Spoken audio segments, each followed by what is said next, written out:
Hello everyone, welcome to BASE. I am Ashutosh Dutt Mishra, and in this video I am going to discuss the syllabus of BA English Honours of Patlipatra University.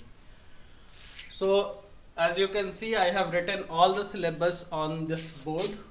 तो मैं बस इसको discuss कर दूंगा कि आपको क्या क्या पढ़ना है और आपके एग्जामिनेशन को लेकर के आपके स्ट्रेटजी क्या होनी चाहिए, how you can prepare for all the syllabus और all the curriculum that has been prescribed in your syllabus. तो जैसा कि आपको पता है कि पार्ट 1 में आपको इंग्लिश के दो पेपर पढ़ने होंगे. First is paper 1 and second is paper 2.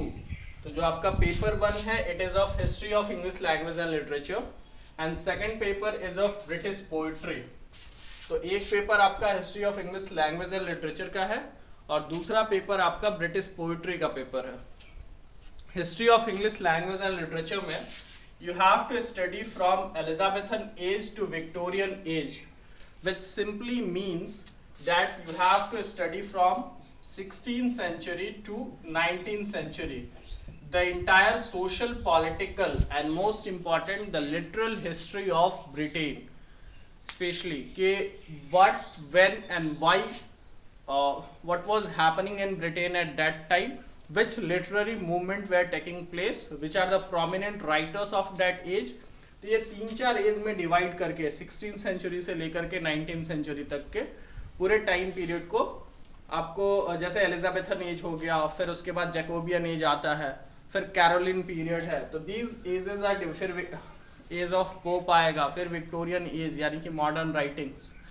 तो इन सब में डिवीजन करके आपको समझना है कि उस एज के ट्रेंड्स क्या थे और कुछ इंपॉर्टेंट टॉपिक्स है जिससे कि क्वेश्चन आते हैं. क्वेश्चन पैटर्न भी बहुत सिंपल है कि 17.5 into 4 यानी कि हर एज से एक एक क्वेश्चन आएगा. Actually when you analyse the previous year question, तो 16th, 17th, 18th and 19th century, तो 16th सेंचुरी से एक क्वेश्चन, 17th से 1, 18th से 1 एंड 19th से 1. हर सेंचुरी से आपको एक क्वेश्चन आपके एग्जामिनेशन में आंसर करने होंगे. और हर सेंचुरी में most probably 3 to 4 topics are important. For example when I talk about 16th century, the topic like university wits is very important और इस साल उसके आने के चांसेस बहुत ज़्यादा है. देन इसी तरीके से हर सेंचुरी में कुछ ना कुछ इंपॉर्टेंट टॉपिक्स है. फिर when we talk about history of English language, इसमें आपको 3 टॉपिक पढ़ने हैं: dialects of middle English, word formation and borrowings.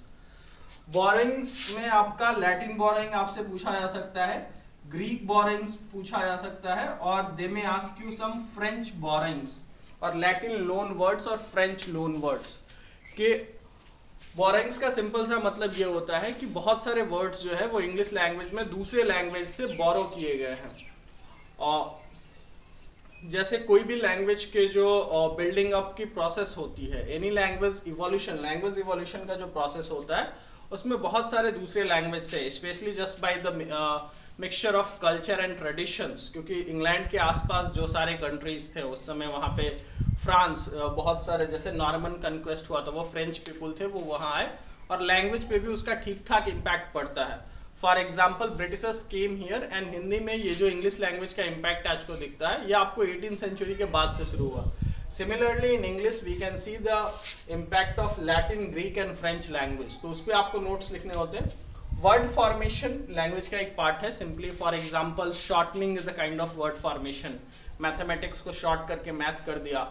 तो पूरे वर्ड फॉर्मेशन पे कितने टाइप से वर्ड फॉर्मेट किए जा सकते हैं, उस पूरे वर्ड फॉर्मेशन पे आपसे एग्जामिनेशन में एक नोट लिखने के लिए कहा जा सकता है. And then the dialects of middle English. Any language initially is a dialect. तो उसमें मिडिल इंग्लिश टाइम पीरियड पे, actually it was during the Chaucer, what are the dialects which were popular और which were being used in England. तो 4-5 dialects थे, उस पर आपको एक नोट जो है वो तैयार करना होता है.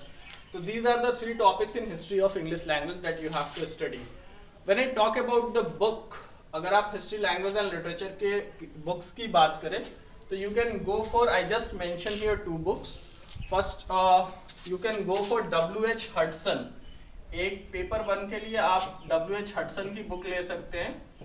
और you can go for, if your English is not very much good or you are not very comfortable in English language, because Hudson is a foreign writer, foreigner, and then you can buy the book of Pramod Nair.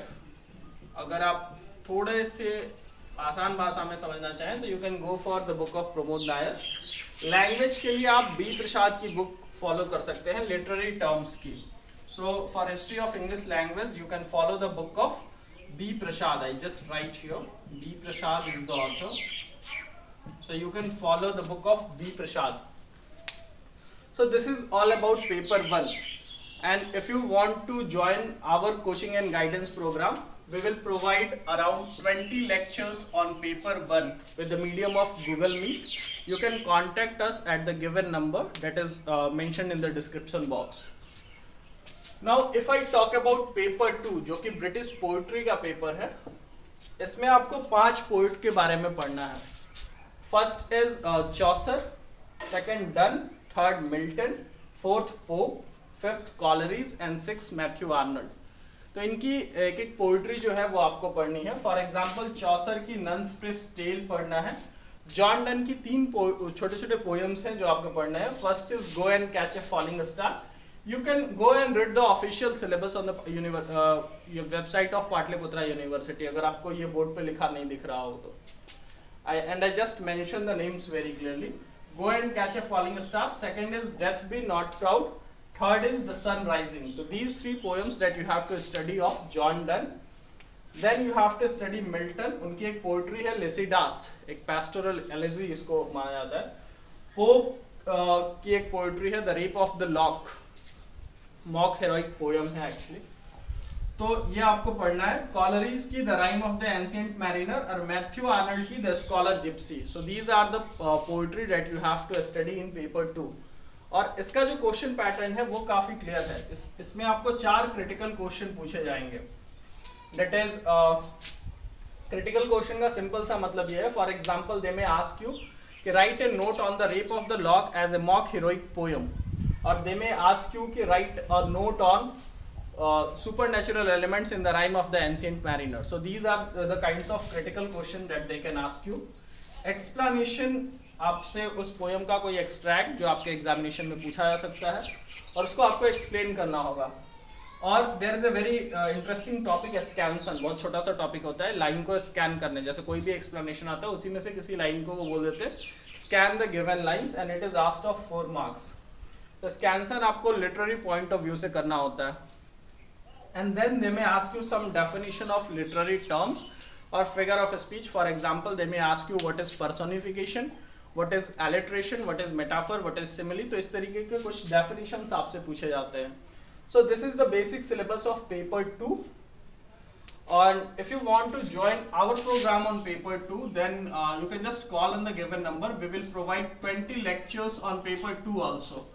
बहुत ही concise manner में. I am not claiming that these 20 lectures are very sufficient for you, but examination point of view से ये 20 lectures में आप इन पूरे syllabus को complete कर सकते हैं और आपको जो गाइडेंस दी जाएगी उसको फॉलो करते हुए.